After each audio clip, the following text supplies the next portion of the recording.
Yo, what is up, y'all? My name is Devin, and today we're going to be diving into 5 of the most aesthetic physiques that I have ever come across in cinema. Now, there's a couple of things that I want y'all to know about me that you might not yet know. I actually used to be the president of film club. Senior year of high school, I was president of the film club. I was obsessed with all things film. We actually made a little corny zombie horror film my senior year of high school. Yeah, so film is something that I don't have a ton of time for anymore. I actually used to want to be a director. My love of film and my love of bodybuilding kind of met in the middle for this video, and I'm gonna have so much fun, sharing this with y'all. If you have any characters that I did not mention in this video that you want to kind of throw into the ring to battle it out for aesthetic physiques, definitely drop that in the comment section. If you are interested in one-on-one coaching, a custom meal plan, or a custom training plan, definitely go ahead and email me, and my website link is also going to be down below, where you can find my Mask Made Simple training plan, as well as my high protein cookbook, Healthy Doesn't Suck. Okay, let's get into the video. I'm not going to be doing any corny, obvious physique characters like freaking The Rock in Black Adam, or I don't know, Deadpool or anything like that. Nothing against those guys. Deadpool was funny to me the first time, and then the more and more I saw the Deadpool movies, I was just kind of like, this is just Ryan Reynolds being like a wisecrack. Like, I don't think that's funny. It's like too obvious to me. So yeah, I'm not going to include those kind of characters. Part of what qualifies these characters to make it on the list is their lore, is their background, is their origin story. It really gives me that feeling of like, you know what, Devin, if this character did this, you can do this too. And obviously they exist within fantastical environments, within fantastical situations. All of those situations that they're, in, all of the characteristics that these characters exhibit, whether they're in superhero situations or,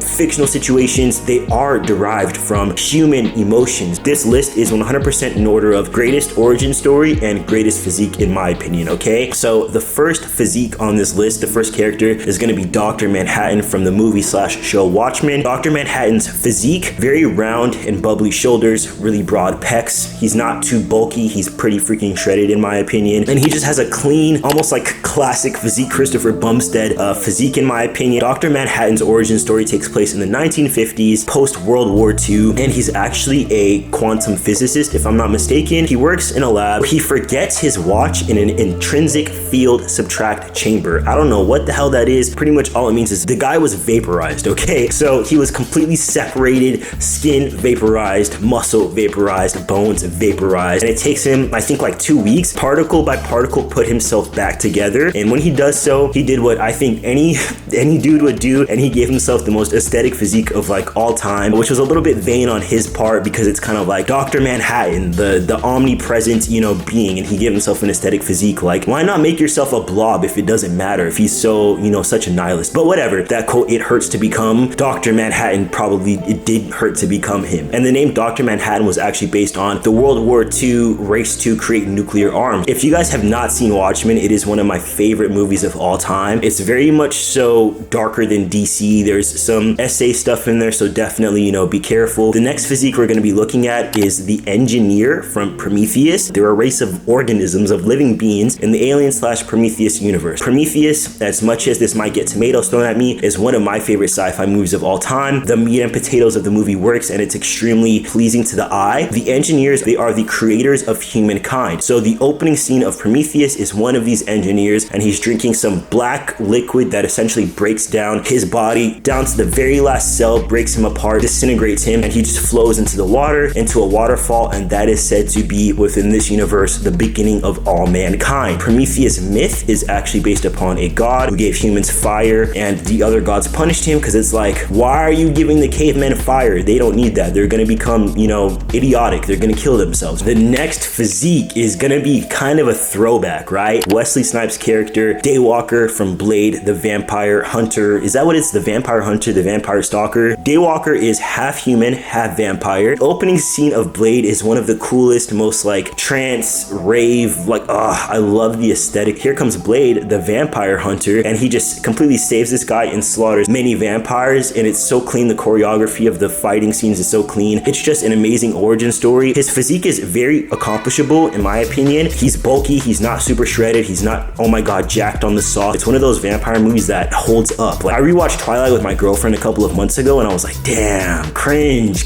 This is what had me in a chokehold. Oh my god. Bane from The Dark Knight Rises. I swear to god, opening scenes can make or break a movie. Goosebumps every freaking time. It's just sickening how good it is, right? Bane was born on an island called Santa Prince. He was born in a jail. He killed an inmate. He was, one of the most powerful guys at the jail. Apparently he was chosen for an experimental drug called Venom, which gave him all this super strength, all this power, but he did become addicted to it. That's what leads me to one of my favorite scenes in like media history, which is the scene where him and Batman are duking it out in the sewers, in the sewers beneath Gotham. Batman has damn near won every single fight that he's ever, tried to throw his hat into the ring for. Bane just like breaks him down to the very last compound. Bane just absolutely demolishes him, and one of my favorite lines ever in movie history. You think darkness is your ally? No, I can't do the Bane voice. You think that, darkness is your power. You think that because you're a Batman, darkness is your friend. He goes like, I was born in the darkness. I was raised in the darkness. You merely adopted it, but I've been built like this, bro. He breaks Batman's back,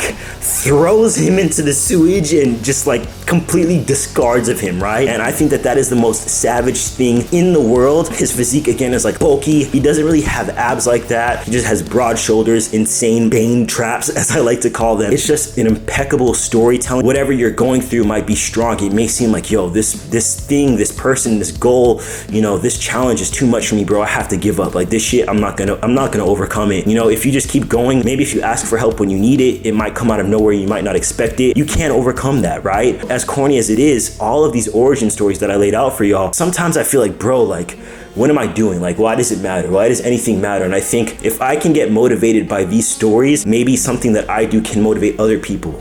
Try to appeal to that more powerful, positive side of humanity. Walking down the street, everybody has something going on with them. From small to big, everybody's dealing with something, right? These characters kind of remind me that, integrity, compassion, strength, resilience are all things that everybody has to face and bring out of them at some point in time. I think that's why a lot of these superhero movies, or a lot of the movies that are coming out right now, are falling a little bit flat, because they lack the depth, they lack the lore, they lack the origin story to really get people invested in the character, to really care whether or not something happens to that character, positive or negative. And I think if we're able to bring it back to that, deep rooted feeling of I've seen this person go through all these changes, movies will hit again, right? That's why the last Guardians of the Galaxy movie was so insane, because Rocket's origin story, where we see where he was in this facility being, experimented on with all the other animals, that shit almost made me cry in the movie theater. And that's what it takes. Never be afraid to like document or share or open up your lore. Never be afraid to open up your origin story with other people, because it doesn't take a movie, it doesn't take Guardians of the Galaxy or Batman for people to get motivated, right? Or for people to get inspired. It can just simply be your story. If you are looking for a discount on protein powder, pre-workout, any type of those training supplements, definitely check out my sponsor Legion, and you can get 20% off with my code DEVON at checkout. Like I always say, Devin loves you, Devin's a Don, and Devin is out of here, boy.